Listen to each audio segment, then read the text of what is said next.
Here we go, another one. Have the whole floor DA'd, sanded, rubbed out, cleaned up. Have the sides ready for small kind of filler with these all tapped out. If you look here on this side, you can see where they're all tapped out here as well.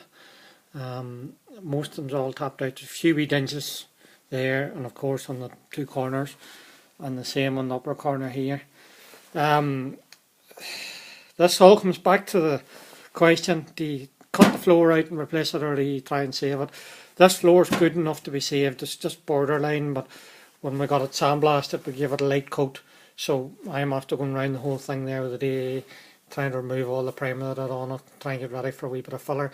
The major issue that we're having is, if you look here, it's hard to explain. If you set that like that, we're not too far away. This is fairly acceptable. Even on this one, when you get up and look up, it's not too bad. The major issue with this is whenever you put filler on a large panel over a large area, there's a possible little crack and flex, and that's really what we don't want. So we're trying to get it as close as we can. The problem we've had here is, and I'll try and explain, is because this part of the floor has been crushed. I welded a piece until it, just to fill it up and see what would happen. It's going to be nowhere near acceptable. So what we're going to do is we're going to put a fillet of weld down that side, and a fillet of weld on this side. We're going to just weld along this whole seam here. My hand's on the wrong side, but we're going to weld along this seam. We're going to close this in, and then we're going to put another filler piece on that. This is actually a piece cut out of the boot lid, the old one. So it's the right width for doing that. Tried pulling it up, welded a couple of nuts on it, tried pulling it up, just wasn't happening.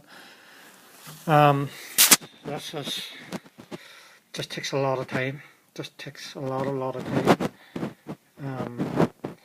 The sandblasting, the problem with the sandblasting was we could have sandblasted all this in here, but then you have problems with warpage and shrinkage, and didn't want to go down that road. So we're kind of struggling with it now, but we'll suffer this for the next day or two. Hopefully we'll get through it. So there you go. Not much of a video, but just kind of showing you what we're at here. And we get this, just tap this in with a hammer. You can actually see it just needs tapped in. That'll bring it within reason, and then we'll get it welded, and then we'll be able to put a skin of filler on it and not have to be concerning ourselves with the depth of Isopon, which is where this was going to go if I hadn't done this. There'll still be Isopon on it, but not to the same magnitude. So this will be an all piece set here. It'll go to there. So onwards and upwards.